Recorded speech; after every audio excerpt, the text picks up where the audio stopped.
Hi, welcome to Resilience Brilliance. I'm Jena Taylor, resilience strategist and founder of Resilience Brilliance podcast and programs. My show was born out of my own story of survival. After a traumatic brain injury, I couldn't walk, talk, or even remember. I had to start from scratch. Within months, I fought my way back, first to independence, then to writing for IBM Watson Health, and eventually to rebuilding a six-figure career. My mantra became reclaim my life, and it's the heartbeat of everything I do. Resilience Brilliance is for anyone struggling with adversity, burnout, or the weight of life's challenges, especially women and leaders juggling the sandwich generation, caring for both aging parents and adult children. The show delivers inspiring stories, practical tools, and expert insights so you can overcome, rebuild, and reclaim your own life with heart, humility, and humor. Today's podcast is Why Manage Your Anger and Stress When You Can Learn to Eliminate Them Instead.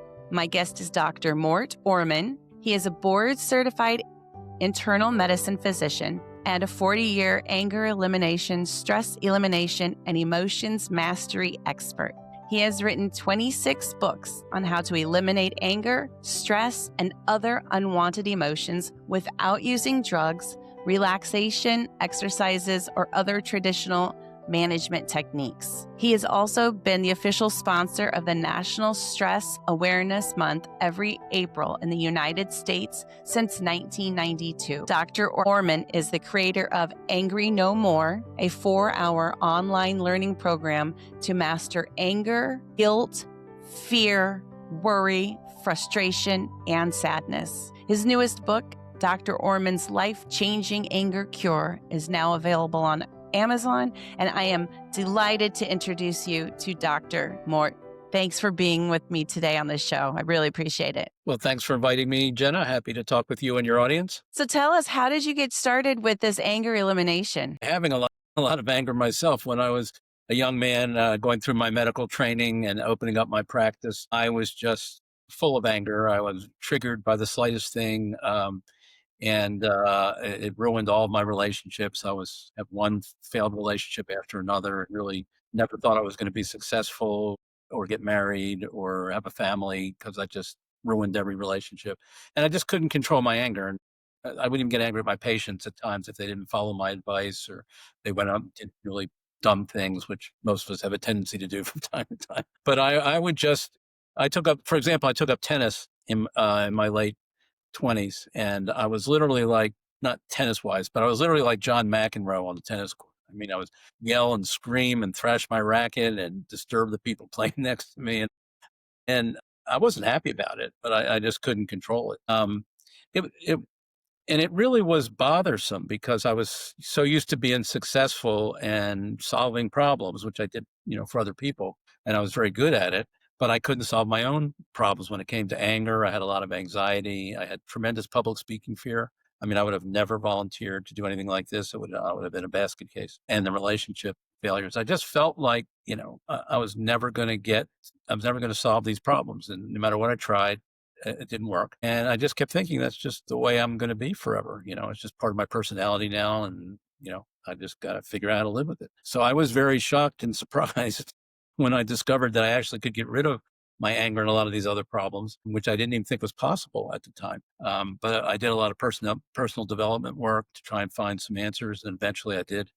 And then once I saw that it was possible, and it happened for me, then I said, being a doctor and noticing all the bad effects that anger has on people's health and their well-being from practicing medicine, I said, I got to get this out there. So I got to start teaching. I started writing books and speaking, about things that people don't really understand about anger today. So there's a lot of myths and misconceptions that we still have today that keep people stuck in their anger problems, and they could really get rid of them if they had a clearer understanding of what was going on. What are some of those myths and misunderstandings that you just mentioned? Well, the first one is there's a widespread myth that if you're an angry person or you get angry a lot, that you're never going to not be that way. It's just permanent. And it's not. You may have, just like me, I tried a whole bunch of things and nothing worked. I could have easily concluded that, well, nothing that's ever going to work. And that's just the end of the story. But I didn't. I kept pushing on. Eventually, I realized I figured out there is something that can work. And so I disproved that belief that I had, that it's not possible to do anything about the anger. So that's the big one. But another one is that we have this really simple but incorrect model of where our anger comes from. It's based on common sense. So we see something that we don't like, or somebody does something we don't like, or threatens us, or harms us in some way, or betrays us or something, and then we feel the anger. And so it looks like it's a direct cause-effect relationship. What they did caused my anger, or what they didn't do caused my anger. And that's the model that we have, which makes sense in terms of what you can see. The problem is there's more to the story of what causes the anger. And there's parts of it that have to do with things going on inside of our brain that are invisible to us. We can't see them, but they're very much there. One of the ways I illustrate this when I'm doing a seminar or something is I ask people to imagine sitting in front of their computer and they push the A key on their keyboard and the A appears on the screen. And I say, well, what caused that to happen? And most people go, well, that's a silly question. You push the A key, that's what caused it to happen. And then I say, well, yeah, that's true. But now, were there any other causes involved or that needed to be there? And when you think about it for a minute, you realize, well, there had to be a program running in the computer to make that happen. You and I don't see that. We don't even know that it's there most of the time, but it has to be there, or you can press that A key all day long and nothing will appear on your screen. So there's a program in the background that's invisible that's really making the A appear. And it's the same thing when someone pushes your anger button, and triggers you. You see the trigger, but what you don't see is there's a program running in your brain that's actually causing and creating the anger. And it's the same for other emotions too. So if it's guilt or fear or worry or sadness, each emotion has a little short program that our brain uses where it tells us how to look at the situation, how to think about it, how to perceive it, how to make sense of it. Okay. And it's that which actually, the way our brain tells us to observe the things that happen in our lives in the specific ways it tells us to observe them, is what actually causes our emotions. And that's what's true from a brain science standpoint, but people are not teaching that. You don't learn that in school. I didn't learn it in my medical education, and it's not being taught widely today, as I'm trying to teach it to people as much as possible, to realize that your emotions are coming from very specific, simple programs inside your brain. The difficulty is they're just invisible. So you got to know what they are. And once you know what they are, then you can step in and do something whenever you get angry, whenever you get triggered, and you can actually cure those problems and eventually get rid of them. Like I did. I spent the first 35 years of my life, actually from about 20 to 35, with a lot of anger. And then the last 40 years of my life, I've had very little anger. I mean, such little anger that people wouldn't believe it's possible to live productively and to have a career and to be a professional and get married. And my wife and I have been married for 41 years. We've had very little anger in our relationship. That's beautiful. It is absolutely possible to live without all this crazy anger that causes so much trouble for us.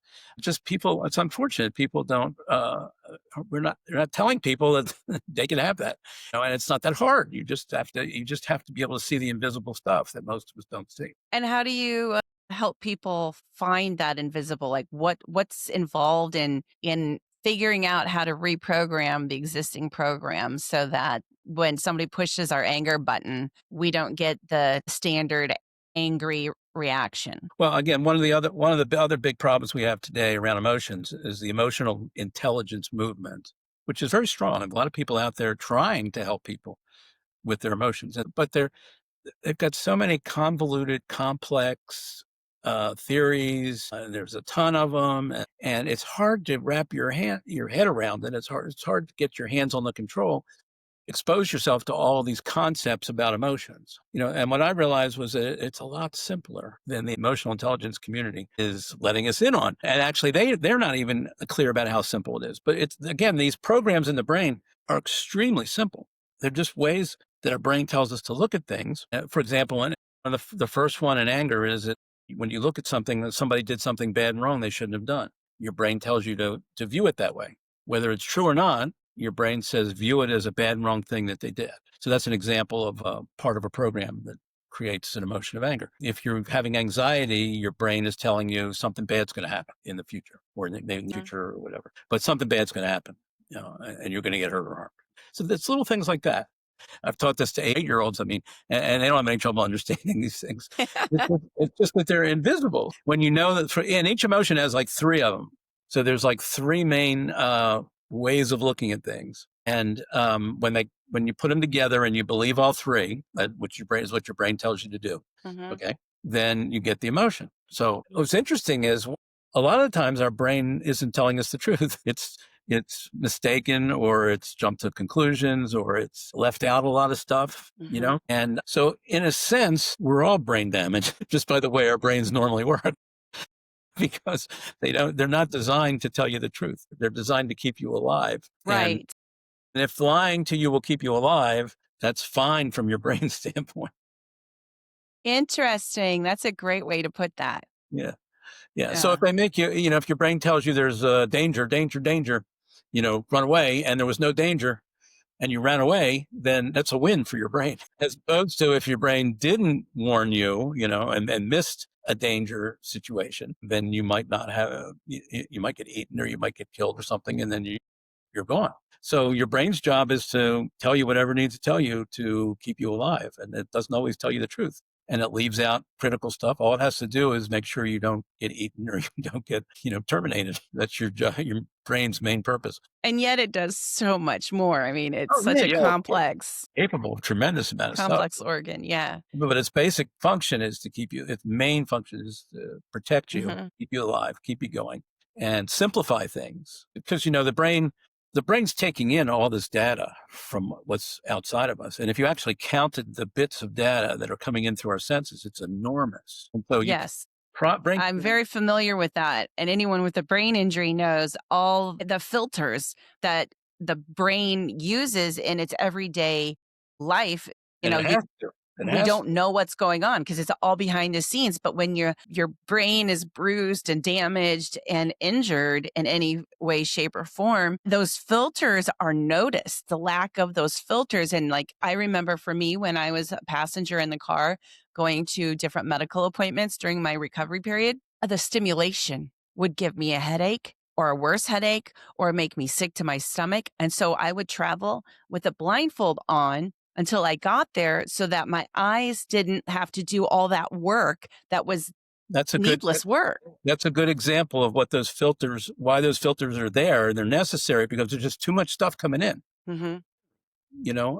For everybody. And the brain millions of years ago figured out that they can't handle it all. So what the brain does is it decides what's important, and it filters a lot of stuff out, or it cuts a lot of stuff out. Mm-hmm. And it only gives you the stuff that it thinks you need to whatever you're up to in life, or whatever to keep you alive, or whatever it is. So it's constantly filtering, it's constantly leaving stuff out, it's constantly simplifying a very complex world where things are happening for many, many, many reasons simultaneously. And it's trying to make you think everything's happening for one or two reasons, or simple cause effect, like with anger, simple cause effect. What you made me angry, you did this, and that made me angry. Your brain makes you think in those simplistic terms when the reality is a little more complicated, in that there's other factors involved that it's not telling you about, but they're real and they're there. And if you know what those are, then you can suddenly control your anger if you know what to do with that information. Where without knowing that, you're kind of at the mercy of your emotions, which is where most people are today. They're dragged around by their emotions. They're whatever they get triggered to feel, they feel, and they can't stop themselves from feeling it. It's hard to get out of the feeling. And then they feel terrible that they reacted the way they did and said what they said or hurt the people in their lives. And they feel guilty, and they worry about damaging their kids and, being a bad example for their kids, and all these things follow. But the Right. basic problem is we aren't being taught how to understand our emotions so that we can take control. Yeah, that's so true. Can you think of an example, or can you give us an example of, a typical anger that many of the audience listening can relate to? Take it an example, what's going on behind the scene, and how to transform the old program. Yeah, it's a very simple. Everybody's had this experience. Everybody has had the experience of being angry and then having the anger just completely dissolve in an instant without having to do anything. Okay. They didn't have to punch a punching bag. They didn't have to run 5 miles. They didn't have to take deep breaths or go to yoga classes or any of that stuff, therapy, any of that. Well, and a common example is You make an appointment with somebody, a friend, to meet you somewhere, and you tell them how important it is that they be on time because they're going to transport you to something that's, if you missed it, it would be really bad. And you're there on time, you're early, and it's time for them to show up and they're not there. And you start getting a little bit peeved, and then 5 minutes goes by, they're still not there. Now you're getting more upset and more angry. And then another few minutes go by and you're fuming. Now you're going like, oh, I should never trusted this person. They didn't take it seriously. They weren't conscientious. I should have known better. They're a bad person and I shouldn't have trusted them. And then all of a sudden they show up and they give you a piece of information that you didn't have, which was they were very conscientious. They left their house 30 minutes early. They were absolutely trying to be on time, and they just got caught in a traffic jam and they couldn't get out, and they feel horrible about it. And as soon as you get that piece of information, which your brain didn't give you because it didn't have it, okay, but when they tell you what actually happened to them, you go like, oh, okay, I understand that can happen to anybody. You're not a bad person. You're not irresponsible. All those things your brain told you to believe about the person that you made up when they weren't there turned out to be false. And the minute you realize that they're false by the person giving you the information, you're not angry anymore, and Yes. that's exactly, you can. And so that happened. That was a lucky thing where the person came and gave you the missing piece of information, but you can actually do that on your own. If you know the formula that your brain's using, you can say, is this true? Is this true? Or is that true? And when you find that one or more of those three things aren't really true, then you go, oh, I see it differently now. I'm not so angry now because I'm looking at the situation differently. I understand it differently. It may be more nuanced than I thought it was at first. There may be maybe get angry because you assume a motive that they did something bad. They had an intention to do a bad thing to you. Maybe they didn't have any intention like that at all. Maybe there were other reasons why they did whatever they did that you interpreted as being, they're intentionally trying to hurt me or damage me or demean me or something like that. They may have had nothing to do with any of that, but your brain tells you that's what they were doing. And then if you can find out that, or you ask them, is that why you did what you did? A lot of times, no, that was not what I was thinking. I was thinking this, or this is why I did it, and then you'll find out that your brain tricked you, and that's what led to your anger. Well, I think that's just so interesting because that's the situation where we get the additional information that changes how we feel and dissipates the anger, right? Yeah. But what about a situation where self-control, when we aren't able to get that information that helps us understand Okay. and then diffuses the situation?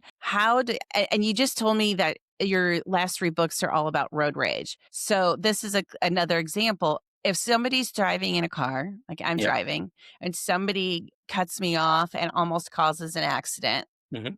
well, the people's reaction, right? Yeah. Yelling, third finger, Yep. comes out. What Yep. can we do in that situation? Because we aren't able to collect that missing information. We don't know what's going on, right? We can't have compassion for somebody who maybe they had just got some emergency, their loved one's in the hospital or something. We don't know what, right? So we can't collect this. We're not going to chase them down and, No, but you get the can. information. The reason you get angry, and then so the first thing is realize is that all the expression of anger, whatever that is for each individual, and it's different for different people. So however you express anger, whether you make gestures, you honk the horn, some people get violent, some people yell and scream, some people withdraw and take themselves away, like in a relationship, they'll shut down and they'll just say, I don't want to talk to you anymore right now. Leave me alone. Let me calm down. Though any of those kind of maneuvers, once you get angry, are downstream from the anger. The anger happened first, and now you got it. And now what are you going to do with it? Are you going to express it? How do you express it? All that stuff is downstream. The important thing is, can you turn the anger off so that you don't have any of those downstream issues to worry about anymore because you're not angry anymore? Then it doesn't matter. And then there's no question about, do I express it? How do I express it? All that stuff. That all goes away when you're able to realize, okay, there's no need to be angry here, or I'm not angry here in this situation, or I don't want to be angry in this situation. How do I accomplish that? And then that's where you go in, and knowing the formula, knowing how the brain creates anger, you go in and you start interrogating your own brain. You say, is this true? Is this true? Is this true? And like you say, you can realize that, I don't really know what motivated that person to cut me off. I don't know what was going on in their world. I don't know what's going on in their mind. I don't know if they just had an emergency or not. and they just heard their kid was rushed to the emergency room or their loved one was rushed to the emergency room. I don't know any of that stuff. So why am I assuming bad intention? I can't, Okay. I can't know for sure in this situation. I'm not going to get out of my car and interrogate the person. Okay. I'm probably not even going to catch them because they're probably speeding. So I can't, like you say, you can't get the information, but you can argue with your brain and say, is it a fact that they're up to no good, or they're a bad person, or they did a bad, wrong thing, And even in the case of, well, yeah, cutting somebody off in traffic and going over the double yellow line or whatever, you can say, yeah, that is definitely a bad thing according to, our laws and our customs and everything. And so that one could be true, but then you've got two other parts of the formula to work with also. So, for example, one of the pieces of anger is you want to unilaterally blame the other person for whatever they did, and your brain tells you it's all their fault. You didn't have anything to do with it. Well, sometimes when people get upset with us on the road, our brain tells us we didn't have anything to do with it, but we might have. So, for example, I remember when I was first starting to discover this truth about anger and start to play with it in my own life, I would get angry and then I would start to work through these scenarios and try to figure out where my brain was tricking me. And so I started to get some experience with it. And then one day I was going down the road, I was driving on a highway, and somebody came on an entrance ramp in front of me and pulled on very slowly in front of me. I had to slam on my brakes. And I'm starting to get into the, honking the horn and giving them the finger and all that kind of stuff. And then I went like, oh, wait a second. I was going 80 miles an hour in the right-hand lane.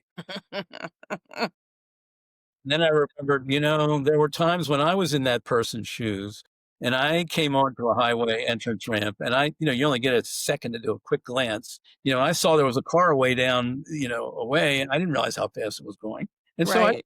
I got plenty of time. I'll just leisurely, get on to, and then they're all on top of me.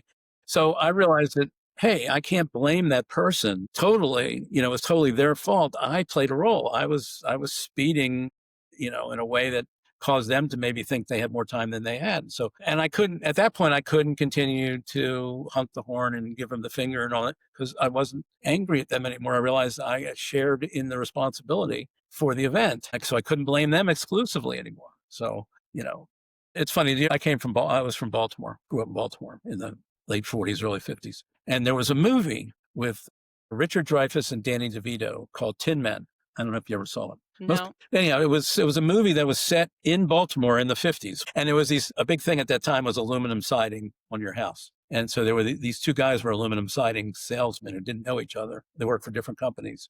And one guy made a couple sales. Richard Dreyfuss made a couple sales, and he just bought a brand new Cadillac at a little community dealership. And he's taking possession of the car for the first time, and he backs it out of the parking lot. And Danny DeVito, who just had a big fight with his wife, and he's all discombobulated, he's driving down this little road with parked cars on either side in one lane, and he's mentally just not paying attention. But he's not going fast. But and then Richard Dreyfuss doesn't see him, and he backs out, and Danny DeVito's car bumps into his back fender and dents the back fender. So here the guy has a brand new car. It's like 30 seconds he's owned it. So he blames Danny DeVito totally, and he expects Danny DeVito to admit that, yeah, it was all my fault. And Danny DeVito goes, "What are you talking about, man? You just backed out. What are you doing backing out in front of me?" And so they go back and forth. Each one is blaming the other one. Neither one is realizing they both had equal responsibility. As an audience viewer, you realize they both were equally responsible for the accident. But neither one of them, their brain tells them, you didn't have anything to do with it. And then finally they start to retaliate against each other. And the whole movie is one counter retaliation after another counter retaliation. So both of their lives are like completely in shambles. But it comes from that same mechanism of how anger occurs, where our brain tells us stories that aren't true. Reality is different. And then when you figure that out, which we all have the capacity to do, I mean, like I said, we have the ability to recognize what's true and what's not true, different from what our brain's telling us. That's another function of our brain that we can do that. But you have to actually practice it. You have to develop that skill. Mm-hmm. You have to get good at it. But you can do it. You can do it. And you don't have to wait for a piece of information to be given to you, luckily, which helps if you can get that. But you can do it on your own. You can interrogate your brain on your own and make your anger disappear. Yeah, I remember there was a guy that I worked with many years ago, and when I was still practicing medicine. I was doing some stress counseling, and he was angry. He'd been angry at his parents for 40 years. He was 45. And for 40 of those years, he was angry at both of his parents, the whole 40 years. And the reason was when he was 5 years old, he got rheumatic fever, which is an infection of the heart. And at that time, they didn't have a treatment for it. So the only treatment was to take the child out of their family and out of their school and everything, and you put them in a facility for a year at bed rest. No. So they didn't want to do that, but the doctors forced them, basically said, if you don't do this, your kid's going to die. And so reluctantly they did. They put the kid in the convalescent home, whatever it was, and they rarely went to see him. My. And he's sitting there and he's feeling like my parents just dumped me in this place, totally abandoned me. And that was the cruelest thing you can imagine.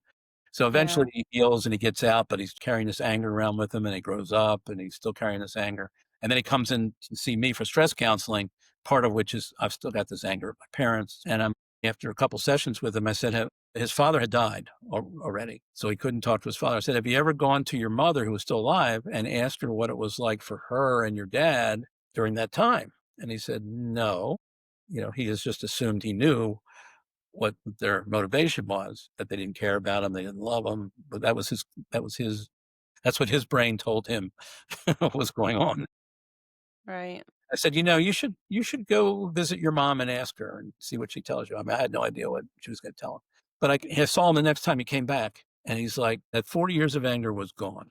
He talked to his mom, and his mom explained to him that they felt so guilty about having to put him in that facility that they just couldn't bear to see him, to go and visit him, because it made them feel so guilty that they had done that to him. Mm-hmm. That's why they didn't go. And when his mother told him that, it was like he felt so bad. He had blamed his mother and his father for all those years for something that wasn't true. And he had 40 years of anger because his brain told him something that was false, and he believed it. And he kept reinforcing it and reinforcing it and reinforcing it. Wow. It's powerful. Yeah. And you can literally, and I'm telling you that the anger was gone. I mean, if anything, he was angry at himself now for having, sort of unfairly blamed his parents for so many years. And I had to show him how to get out of that anger, which is the same thing. It's not true. You only know what you know, and you don't get enlightened until you do. And, and then there's no reason to blame yourself. You did what all human beings do. We listen to our brains, and you didn't know any better. Those are the kind of things. And sometimes you have to get deeply philosophical in some of these, in some of the debates with your brain, because your brain isn't going to be terribly philosophical.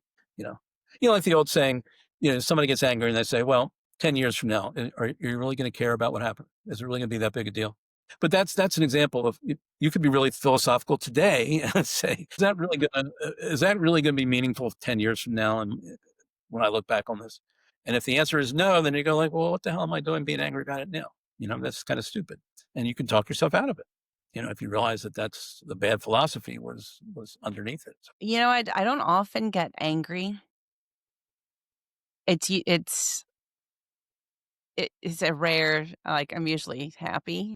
Good. But yeah, thanks. But on those occasions where, let's just say, you're close quarters with your partner, your spouse, and there's always, I'm sure, a stereotypical argument that we could use as an example. So what can you tell people about, like, you and your spouse or partner fight over the same thing, right? It's the same thing over and over, but you get mad, or the other spouse partner gets mad. What would you tell the listener in that situation? I would say, who told you that getting mad was part of a normal relationship or a good relationship? Because that's another myth that we have today. There's a lot of people walk around thinking, if I'm not fighting with my husband or wife or partner or whatever, then we must not be in love, which is just total BS, really. Wow. You shouldn't be, you should not be regularly fighting with the person that you love. And if you are, then you need to figure out what we're talking about here.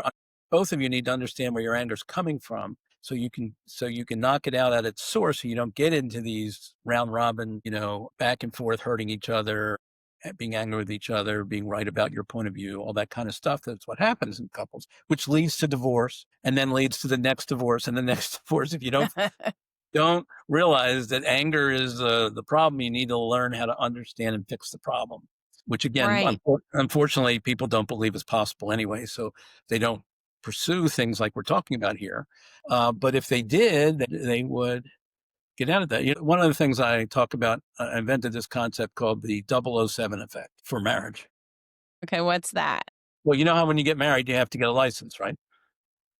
You have to go down to the courthouse. You have to get a license. Now you have a license to be married. And as soon as people get married, for some reason, their brain goes, you now have a license to kill. You now have a license to get angry at your partner, to berate your partner, to criticize your partner, you know, complain about your partner, which is just going to kill your relationship if you keep doing that. But if people think like, okay, now we're married, and so that's what married people do, and that's what you're supposed to do when you're married. It's literally like thinking you have a license to kill your relationship, which if you stop and think about it, look at it that way, you go like, well, I don't want to do that. I don't want to kill my relationship. Well, then you got to stop doing those things. And you can't feel like you're entitled to treat your partner badly or be negative to your partner or critical or judgmental or blaming of your partner, which we tend to fall into when we're in a relationship. And part of it is that unconscious mentality in the background. Okay, we're married. I now have a license to do these things, which is not going to turn out well for most people. If you don't get divorced, you're going to be less happy than you could be in your relationship because the other person's going to not be happy about it, and you're not. So, I mean, again, there's a lot, it's fun. Go ahead. I interviewed a lady recently who wrote a book called Love BS, although she spelled out the BS. And her point is there's just so much BS around about love. And I would say the same thing about anger or about stress and things like that. There's just so many false ideas we have in our society that keep us trapped in these problems that we could get out of if we just had the right understanding of what's really going on. And we could cut through the myths and see what's really true. And what's really true as a relationship is you want to be supportive of each other. You want to build each other up. You want to encourage each other. You want to support each other. You want to be good to each other. And not tear each other down. Lift each other and build each other up and support each other, whatever you want to do in life kind of stuff. Continually tear each other down. That's not going to win you, points in a relationship. Right. One of the things that we just talked about, and I just wrote it down, I wanted to make sure we covered it. A lot of times people have anger outbursts at someone close to them, and the anger has nothing to do with that person. So it's a redirected anger release, unintended or intended. Not sure where that intention lies, but it comes out. Just an example is like, you may have done something small, minor infraction. You're like, I opened your mail and you didn't want me to open your mail or something. And then the reaction is just like over the top. I mean, that could be personal. So that's not a very good example, but you know what I'm trying to get at, right? A very small infraction and a large negative reaction. Yes. So what can you tell people who find themselves in those situations? How do you what's the best way to handle a situation like that when the reaction is not, you're the target, even though you weren't the cause of that? Correct. Well, you were the trigger. Right. Trigger. The trigger was this big. The reaction was this big. Right. Yes. It was disproportionate to what it should have been for the trigger. And that's the word I wanted. Thank you. Yes. Well, the first thing is that whenever you get super reactive, the first step you want to do is try to calm yourself down and don't let the reactivity run away with you and make you do all kinds of crazy things when you react. Realize you're reacting and maybe even overreacting, and you need to calm yourself down first. But the second thing is you apply the same things we're talking about here. All anger comes from the same formula. It doesn't matter what's underneath it. It doesn't matter how intense the expression of it or not intense the expression of it is. If you're angry, it's because your brain gave you 3 perspectives to look through. And it's always the same 3 perspectives. So for example, one of them was somebody did something bad and wrong they shouldn't have done. So if I'm watching you open my mail, or I learn you open my mail, and that's a big, big deal to me, okay? My brain still told me the reason I should get angry with you is because you did something bad and wrong. Not only did you do something bad and wrong, you did something horribly bad and wrong, mentally bad and wrong, is what my brain told me, okay? And the truth is, that's a lie. Now, maybe part of the truth is you shouldn't open another person's mail. Yeah, that was a bad example. No, it was a great example. It was a great example. So maybe, okay, technically you did do something wrong. You opened somebody else's mail. But you didn't do the bad, wrong thing that the person's brain, it wasn't this monumental, terrible offense that's, person's life's never going to be the same again because you opened up a letter. All right. But that's what their brain's telling them to make them that angry. And it's caca. Okay. But that's what's driving their anger. It's no different than if you're standing in line during Christmas time and the line's not moving and you're getting upset with the checkout person, or the people who are standing, in front of you because they've got 50 items instead of what they normally should have. Your brain's telling you that these are bad and wrong, but it's Christmas time. That's what people do. Things Right. slow down. There's congestion. There's more people out. There's more people buying more stuff than they need. It's just, that's what Christmas is. So for your brain to tell you that's a horrible thing to be happening right now, instead of, "Oh, it's Christmas, that's what's supposed to happen right now. There's nothing wrong with it. I know you don't like it. I know you'd rather it's not that way, but there's nothing to be angry about here. Nobody's really transgressing in any major way. So knock it off.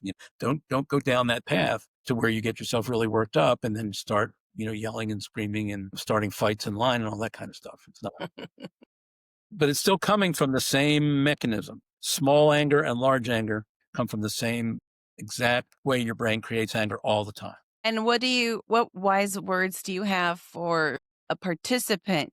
So that's how you can tackle your own anger. But Yeah. what if you're with someone and you're on the recipient end of that? What's What very would you tell interesting people to be, to handle that situation? Well, it's very interesting because when I work with a lot of people one-on-one and teach them how to understand the formula their brain uses to create anger. And what's very interesting is when you really understand how your brain works to create anger, you realize that everybody else's brain is creating anger the same way. So if someone's angry at you, you know exactly how they're thinking or how they're looking at whatever it is you did or what they think you did. And you have, not only do you have, I like to say, you have like X-ray vision into what's causing your own anger, but you also have X-ray vision into what's causing other people's anger. You can literally look at them and you say, okay, I know exactly how you're looking at things. Not exactly in the terms of the minute detail, but I know generically you're looking at it in these three ways. That's why you're angry. So you immediately have some empathy. And you also know that their brain's probably tricking them, so then they don't know it. So they're caught up in something they believe is true. It's probably not. In fact, from your perspective, you pretty much have an idea that it's not true because you know the truth about you, whatever they're accusing you of, or they think you did, or they think you motive or whatever.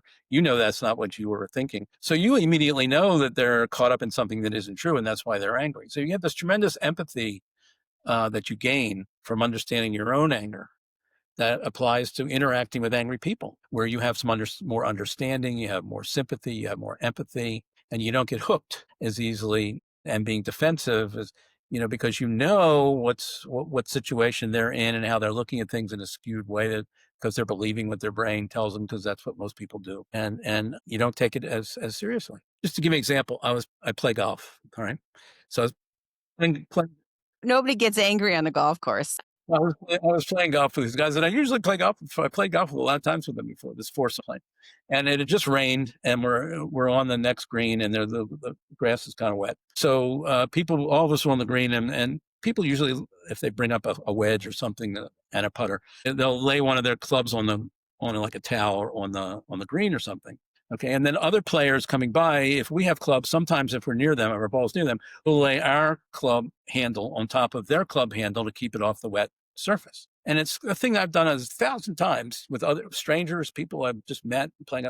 It's like a common thing that we do. It's okay for people to lay their clubs on top of your clubs on the green, particularly if it's a wet green or something. So I walked up and I was close to this guy. I put my club on his club, or my club's on his club, and he went ballistic. Oh, that's terrible. It's a horrible. What are you doing? You shouldn't do that. And I go, like, what are you talking about? I said, everybody does it all the time. This is a common courtesy that people playing golf do. I said, he didn't see it that way. For him, and he was very sensitive to that issue. So I go, all right, well, I guess I didn't realize you were sensitive to it. My bad. I'm sorry. But the truth is, I knew that he was full of BS. His brain was telling him this was a much bigger thing than it was, and it was a bad thing when it wasn't. And so I didn't get hooked into his anger, and I didn't make a big deal out of it, and I just apologized. And it didn't escalate into anything larger than that. So, but you do have this X-ray vision that's very handy. Yeah, and I like what you were talking about and how you answered my question, that people who work with you, it's not just the people who might have an anger problem. It's working with the people who have people close with them who have an anger problem, because like you said, it teaches you the tool, and then you use that what skills that you've learned to help the other person Yes. that you might be on the brunt end of their anger. Yeah, and if a lot of times if you understand their anger better and you don't get hooked into it, like this we just talked about the example, then you don't Yeah. escalate it, and you don't get into these knockdown, drag out things that go on forever or leave you feeling bad for days or whatever, because it really escalated into Well, I think crazy zones. yeah, and as the word you use, hook, I think that's an important word as well to consider, like, when we encounter someone with a temper tantrum or an anger outburst, whatever it might be, remember that they want a battle, right? They're like, "Let's do this," and if you don't, take the carrot that they're dangling, right, then What they that actually want, helps. what they actually want you to do is they want you to admit that you're wrong. Their view is correct. They want you to admit it, and when you don't, then they want to battle with you to get you to admit, because they believe that their view is right, and that's what their goal is now is to prove themselves right and prove you wrong, particularly when you refuse to acknowledge it. So In my personal opinion and practice is there's right and wrong don't matter in relationships. They don't the matter. problem is if you try to, there's the old saying, you want to be right or do you want to be happy in a relationship? And if you're fighting to be right, then you might end up being right, but you're gonna win the battle, but you're gonna lose the war in the long run because going to make the other person feel bad and resentful, and they're going to carry that around, and that's going to come back and bite you. And it's a bad thing. But again, that's another one of those crazy things we get into in our relationships. We feel like the goal in the relationship is to always be right and have your partner be wrong, which is stupid. If you want to have a good relationship. Right. Yeah, it just doesn't matter. Right or wrong doesn't matter. Yep. Well, and most things it doesn't. There may be a few things where it's important, but Yeah. 98% of the time, it's like you say, it doesn't really matter. Yeah. Definitely, like, I'm thinking about the news of the Reiners that Yeah. happened over the weekend, and, there was an argument at a party the night before, and I the didn't hear that part. yeah. No. And so that's when someone is more than just anger, right? There's anger built up and other Well, issues at play in I that scenario. said when I talk about anger, you want to talk about, what are the bad effects of anger? Why should you worry? Why should you do something to understand how to deal with your anger? Because there are costs involved. And we talk about relationships, there are costs involved in relationships, there are costs involved with your kids. Your kids could decide they don't want to spend a lot of time with you or talk to you anymore. There's costs with your health. As a doctor, for all those years, I saw lots of people get sick because of their anger or have strokes or heart attacks, or come in and tell me that they got addicted to drugs now or addicted to alcohol or something because that's the only way they could deal with their emotions, or they get fired from their job because of that anger outburst or something. So there's all these negative consequences, one of which is you can get killed if you get angry at the wrong person. Right. And that may be what you're saying is what happened there, which is another great reason why you should always be interested in having as little anger as possible in your life, so all these bad things don't happen to you. You can have Yeah. accidents, all kinds of things. Road rage, you get angry with somebody on the road and you escalate it. You don't know what weapons they have and what they might do. Right. Yeah. It's the world is a lot of angry people in it. You're my passion is resilience, and anger is a part of that, right? And we're being able to and respond to a person who's angry, but also to prevent it.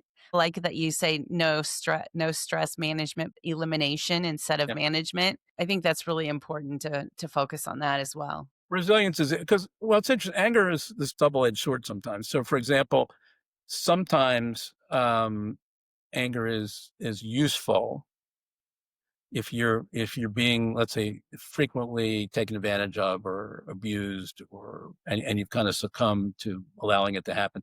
Sometimes you need to get angry before you'll take the appropriate action to stand up for yourself and to extricate yourself from a bad situation. So sometimes anger can be good in that sense.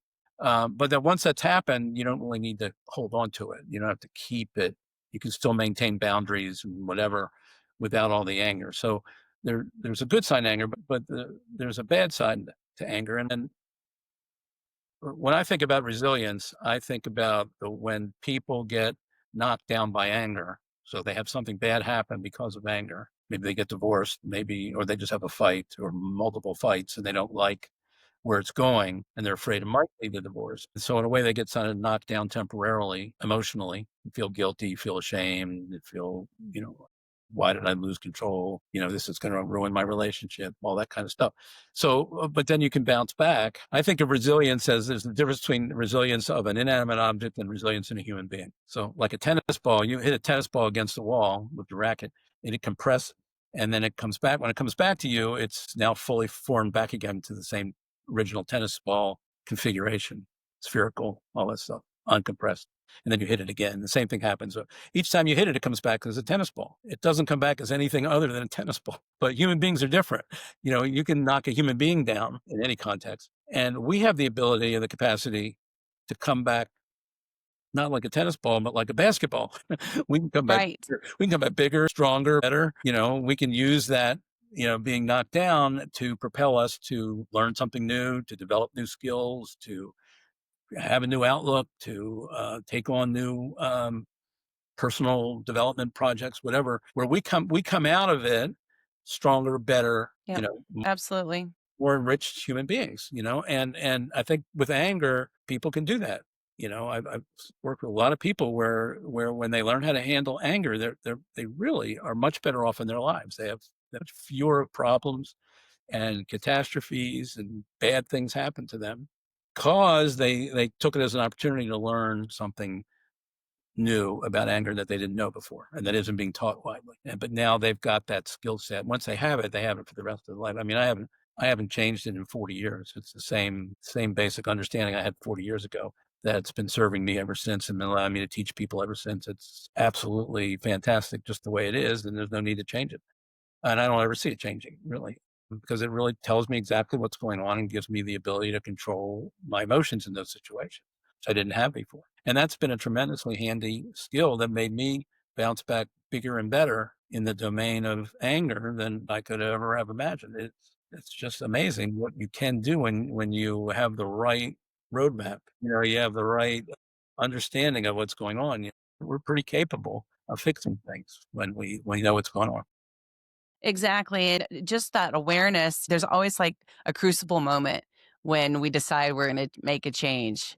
Hopefully, it's not all of the bad things that you had mentioned, the fatal heart attack, the anger causing, or a stroke. Any of these things, are losing a job. I mean, It's funny you mentioned that. I was remember the movie Apocalypse Now? Long time ago. I was like long time ago. 20 when I saw it. Anyhow, it was Martin Sheen was the young actor. He was like 35 years old. It was one of his Goodness. first big roles. Okay. And he was the main character. And they were filming that movie. And it was kind of like a jungle war movie, kind of for most of it. And he had a heart attack while he was filming the movie at the age of 35. My. And he's spoken about it and written about it. And it changed his whole philosophy on life. He realized he just took stock of himself. He said, wait a second, I've been like this type A person. I've been hard driving, been work, work, work, work, work. And I got to change that. I got to change my whole approach to life. So he's going on to say that was one of the best things that ever happened to him. Fortunately, it was a small heart attack and it didn't damage his health very much at all. And he's going on to have a long career in acting and in life. But there are things, talk about resilience, and it makes you have a crisis and you change, you get a new understanding or you take on a new approach. So I'm not going to keep doing what led me to have these problems. It's like in a relationship, if you're constantly fighting and you're constantly arguing and you realize one day, I said, wait a second, I got to do something before this gets really bad or cost me big time. And unfortunately, a lot of time when people come to me, it's when one of the partners has said, I want a divorce, and they've pretty much written off the possibility of reviving the relationship. So it's a shame that people wait till it's too late. They could have done something earlier that would have, really made a difference and may have prevented a divorce. Yeah, that's sad. Very sad. Do you want to talk a little bit in the last few minutes about your latest book? Dr. Orman's Life Changing Anger Cure. Yes. Yeah, it's if you want to really learn what we're talking about here and you want to learn how to do it, I put that all in that book. It gives you, I talk a lot about my own journey, how I started off with a lot of anger as a young man, and how, and actually the steps that led me to the sort of the breakthrough where I finally understood what was going on. And I tell that whole story in the first like 10 chapters or something like that. And then the rest of the book is teaching people how to really, what I learned, and how to use it, how to understand the causes of anger, and then how to take that information anytime you get angry and work with it and use it. And I give lots of examples and sort of a system for doing that. And it's a great book. It's also a great book for anybody who's working with angry people. So if you're a therapist, if you're a coach, if you're a divorce coach, for example, this would be great for divorce coaches, with who I work with a number of.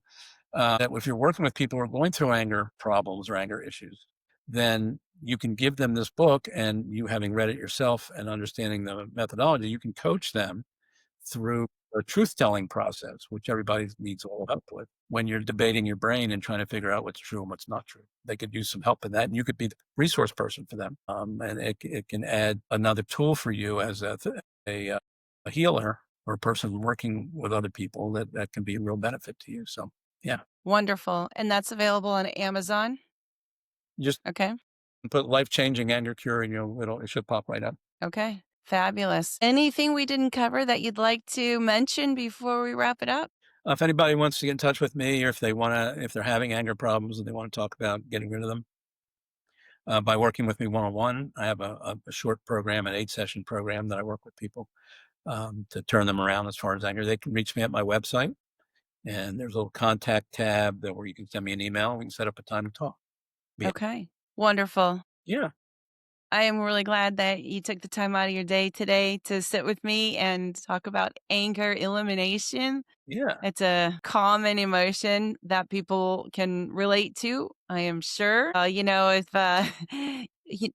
what I'm laughing at the concept of, wow, it's a great gift for someone, Yeah, they might not appreciate it at first, right? but it could turn out to be a great gift in the long run after they Right. Read it before you give it so you can handle the response. Thank you again, Dr. Mort, for being on the show. I'm really glad you're here. For all of you joining us, thank you so much. And until next time, be real, be resilient, reclaim your life. Ciao.